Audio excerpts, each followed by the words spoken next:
a black man dates a black woman, you will get made fun of if she's too dark. If she's too light, they will say that she's not dark enough.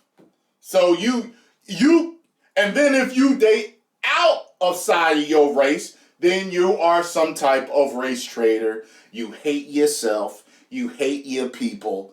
I've seen it. And I've been called some of it. It doesn't matter. It doesn't matter. And I'm telling y'all, don't let it get y'all out of whack. Don't let it get y'all out of whack, because this is not how most people think. I'm gonna tell you how some of y'all think. Some of y'all are just crazy. And this is my people. My people, a small percentage of y'all have a real problem with color. Some of y'all just have so much problem with race. I don't know, what do you think they think about us together? I know what some of y'all think, because some of y'all leave comments, and I kind of find it funny. Yeah. Yeah, what? I think it's mostly your people that don't like it. You can't say your people. You people, you can't say that. See, you're already showing your racism. I talk about my people just as much as your people.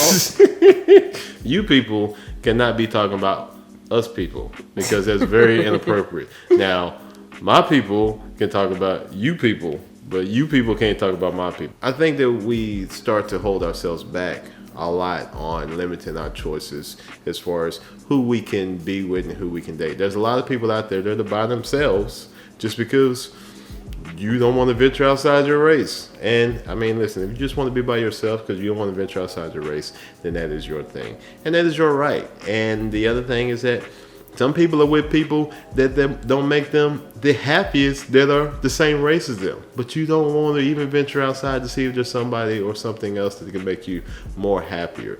I think there's a lot of sad people that are walking around out here. I think there's a lot of sad people in the world. There's a lot of lonely people because you haven't opened your mind up to saying, hey, maybe there's something different on the other side of the tracks for me. Maybe there's something different outside of just looking at everything as just a color thing.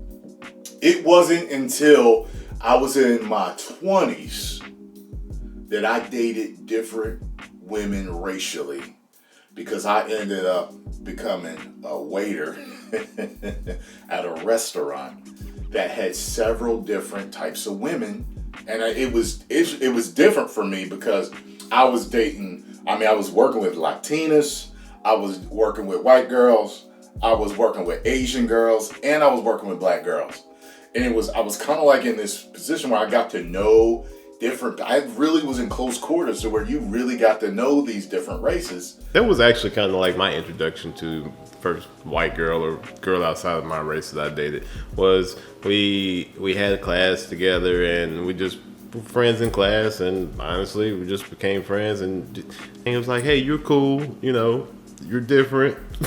And because she grew up in a whole white neighborhood, and so she was white. She wasn't the hang out with black. She was like white, like erase a white. I grew up in the white. Yeah, but area. I'm just talking about the first one and so she was white. So she was like, you're different, but you're cool. You know what I'm saying? It's like, we want to know a little bit more about you. So we just kind of actually developed a friendship that actually turned into dating. Now, we only dated for maybe like 3 or 4 months. Dating her was a little different from dating, black chicks, all the black chicks that I dated.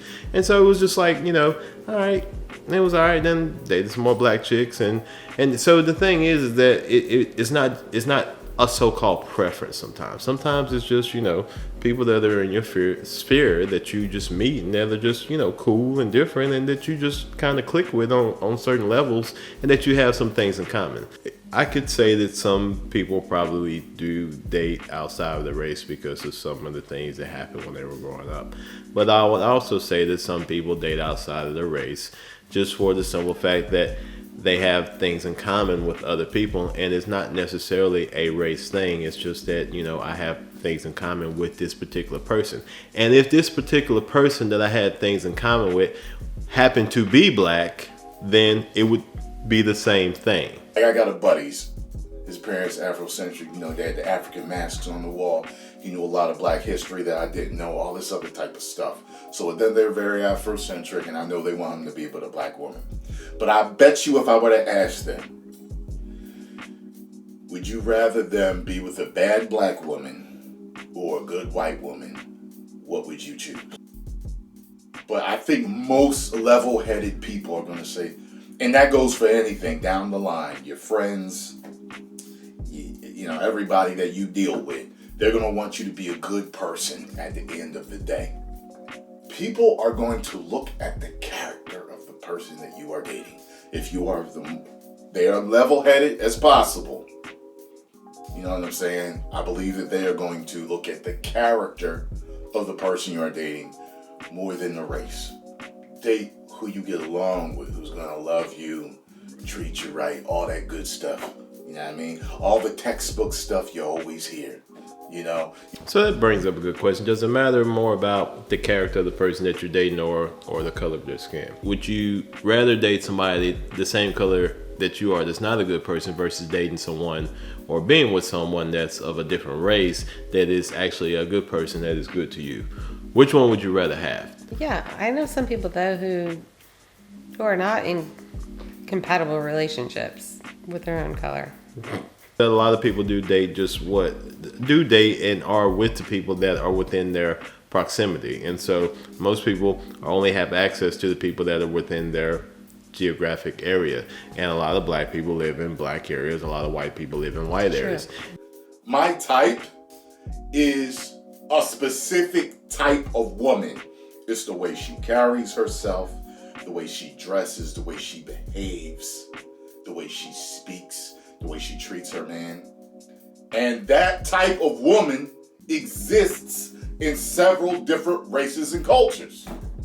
So for me, it's whoever I happen to run into. But then there's the people that have a problem with their own people. That's what I don't like. Every race and culture has got their problems and their strengths. But don't hate your own people. Like, I don't like when people are like that. You know what I'm saying? If you close your eyes and you thought about the type of person, if color was an issue, if people were to close their eyes and think about the type of person that they wanted to be with and how they wanted that person to treat them, and then you open your eyes and it happened to be someone that is of a different race standing in front of you, but it's exactly what you had imagined that you want the type of characteristics of that person. At that point in time, would you turn them down because they were a different color, or would you at least just give it a try? In some point in time in your life, you have to quit caring what other people think. If you truly want to be happy, you have to be in charge of your own happiness. And the only thing that you're in charge of is your own emotions.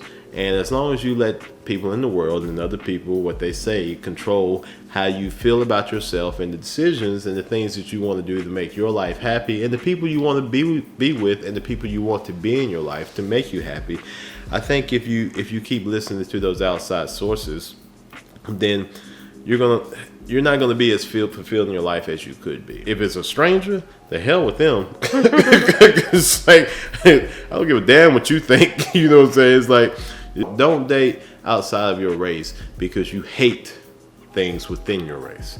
I would say that's not the right approach. Listen, you got to learn to love yourself and to be comfortable with yourself and comfortable in your own skin and comfortable with your culture, but then also being able to add something else to another culture and to introduce another culture to your culture, to the good parts of your culture, because every culture has good and has bad parts, but introducing people to the good parts of black culture and vice versa for white people and Hispanic people, the true melting pot. And I think once we get to that point and once we get past that where we're actually introducing the good parts of our cultures to other people, I think it will become more acceptable. You know what? Might be a white knight out there for some of these women. Some of these black women. Maybe. I'm a troll. I am. I troll. Look, if I got time and you leave one of these crazy comments, sometimes but I sit here and laugh at you as I'm typing back to you. And she asks me what I'm doing and what's wrong. It tells me to leave y'all alone. But if you leave a stupid comment and I got time, then I might just type away on you for a little bit. I don't know. What do you think about some of this? I don't know. Some of these people's with their opinions about who you date and stuff. I mean, ultimately, what do you think? Instead of sitting there trying to type paragraphs commenting on a 10-minute video. I mean, maybe go out and talk to people. Talk to people of a different race. Like, everybody has something to learn. It doesn't hurt to talk to somebody, and it might open your eyes. You might realize, that you have some things of interest with the people in different race. You might even find your white knight.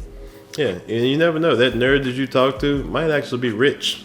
Not all women care about money. I'm just saying, it's like some of them do, and a lot of them do. And that nerd that's sitting over there, by himself in the corner, and he's 35 years old, got freckles still on his face.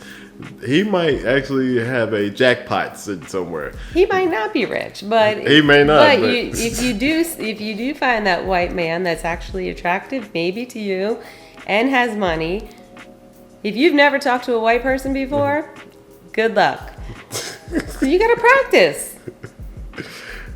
Yeah. Because it's gonna be obvious that you haven't talked to anybody outside your race.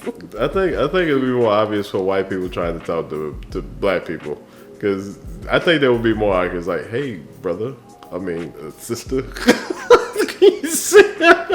You give me some. It's like, what? It's like the movie. What was the movie? What was the movie that you like? With B Rabbit. Oh. What was it? What was the movie? The Beverly Hills one. Beverly Hills. What was it? Beverly Hills. Hold on. They tried to scare the black out of him. Yeah. But in the end, yeah. that's who he was. Yeah, but look, the thing is the saying, you kiss enough frogs, eventually you'll find your prince. That's not promoting being a 3 or 4. Or what they call a hoe. That's just a saying. But you talk to enough people and you get to know enough people, eventually you may run into somebody that you actually click with. Whether they be a frog, whether they be a dog, whether it be black, whether it be white, purple, yellow, high red. You talk to enough people, eventually you will find somebody that you share traits with. And that person may be of your race and that person may not be of your race. And if they aren't of your race, maybe you should just give it a chance and see where it goes.